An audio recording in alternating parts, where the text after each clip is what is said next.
Bueno, digamos que para abordar el tema específico de la investigación que estoy realizando dentro de la clase de seminario de investigación, frente pues a la tipología de los contratos de trabajo, trabajadores con estabilidad laboral reforzada y pues digamos que el concepto que se determina por medio de una sentencia judicial de los jueces y pues digamos que las órdenes judiciales, es decir, lo que impone el juez al momento de decidir. Digamos que antes de ir a abordar eso, es importante aclarar que, digamos que cuando se inicia una relación laboral, sí o sí debe existir digamos que una tipología de contrato. Independientemente si el contrato es indefinido, si es fijo o si es verbal o escrito, ¿cierto? Pero más allá de eso, existen unas tipologías de contrato específicas que se utilizan para las empresas de la construcción. Esta tipología de contrato, digamos que está encaminada a determinar ese espacio de tiempo por medio del cual yo necesito a un trabajador o necesito su fuerza laboral. Como bien sabemos, las empresas de la construcción se dedican a construir, ¿cierto? A construir infraestructuras, a construir vías, etcétera. Digamos que eso es un mundo muy grande. Pero para estas empresas, siempre la tipología de contrato por obra o por labor determinada, digamos que es la que más se utiliza frente a esta relación contractual. Eso está tipificado en el artículo 45 del Código Sustantivo del Trabajo. Entonces, digamos que el legislador le dijo, vea, usted puede utilizar esta tipología de contrato, pero puede utilizar un contrato por obra o un contrato por obra o labor determinada, ¿cierto? Por la labor determinada, teniendo en cuenta que la O es una, digamos que una vocal, es disyuntiva, y cuando dice O, pues te permite elegir entre una y la otra. Generalmente las empresas de la construcción, como ellos no pueden calcular, digamos que el tiempo específico que se va a durar la obra, entonces ellos realizan o suscriben contratos por la labor determinada. Esta labor determinada se puede palpar o puede ser tangible de acuerdo pues al avance de obra de los proyectos. Entonces yo contrato a tal persona por una labor determinada hasta cumplir un objeto del contrato, hasta llegar a un 50% de tal actividad, 20% de tal actividad, ¿cierto? ¿Qué pasa?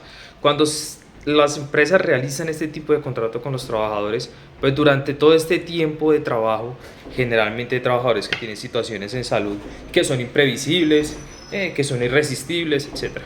Pueda que sea por una situación de un accidente de trabajo o pueda que sea una situación por origen común, ¿sí?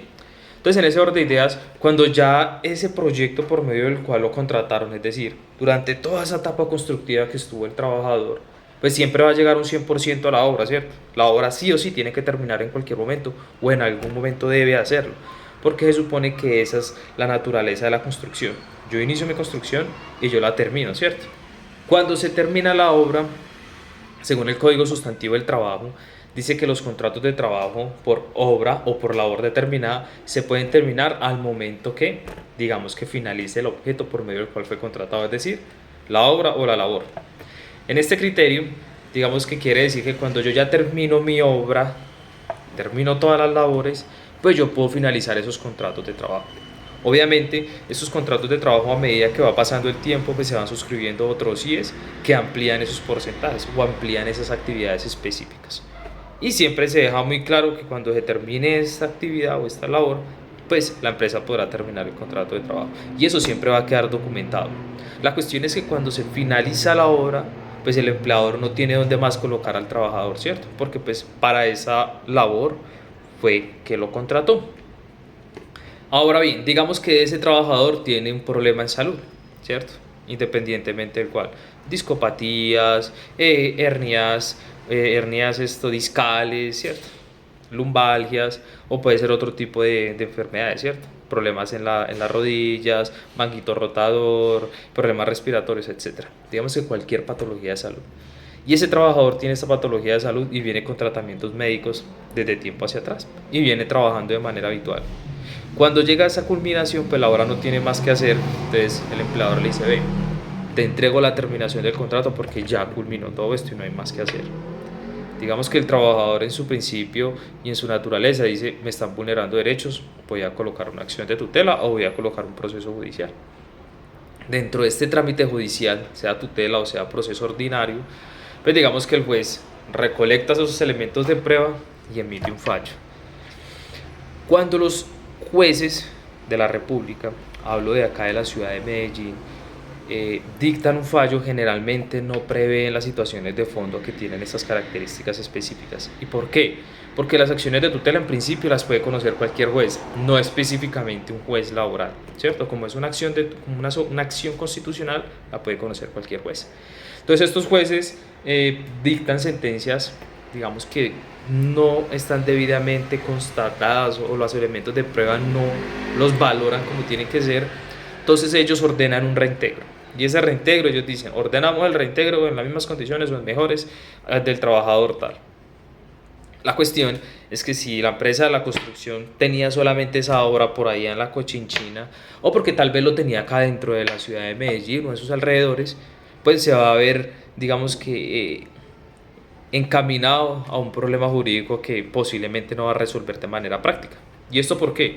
Porque si yo no tengo dónde reubicar al trabajador, si yo no tengo ese espacio, si yo no tengo esas características específicas que le pueda brindar al trabajador, tanto por su situación de salud como porque no tengo que ponerlo a hacer, porque es un trabajador que asumamos que es un trabajador que siempre fue obrero y es un trabajador que no sabe otra disciplina diferente, pues es muy complejo ponerlo a que haga acciones administrativas cuando ya es una persona que lleva 25 años realizando trabajos operativos. Pues entonces ahí comenzamos a tener un problema de fondo, ¿cierto? Porque no vamos a tener dónde colocarlo, no vamos a tener dónde reubicarlo, pero ya existe una orden judicial. Entonces, si yo no cumplo la orden judicial, entonces el trabajador después me va a colocar a mí un incidente de desacato y me van a sancionar como empleador. Pero yo tengo la obligación de pagarle a él seguridad social, prestaciones sociales y mantener el vínculo laboral. Pero se supone que cuando existe un vínculo laboral deben existir dos situaciones, unos elementos esenciales y unos elementos esenciales del contrato de trabajo, relación laboral y contrato de trabajo, que es que me preste una prestación directa del servicio. Y ahí es donde se pierde esa naturaleza, porque yo no tengo que hacer, no tengo que ponerlo a hacer y tampoco tiene cómo prestarme un servicio desde el punto de vista profesional. Entonces, en ese orden de ideas, ahí se genera una ambigüedad grandísima frente a esa orden judicial y frente a esos trabajadores. ¿Qué hago yo como empleador? ¿Qué puedo hacer yo ahí? La cuestión es que la ley y la jurisprudencia no está todavía desarrollado para poder enfrentar esos problemas jurídicos que a futuro generan un detrimento económico para las empresas y pues un desgaste también para el trabajador. En ese orden de ideas yo creo que aquí este problema jurídico lo viven muchas empresas de la construcción y posiblemente muchas empresas de otras actividades económicas cuando tienen esa limitación judicial. ¿Qué hago con ese trabajador? ¿Dónde lo pongo? ¿Qué lo pongo a hacer si no tengo nada que hacer?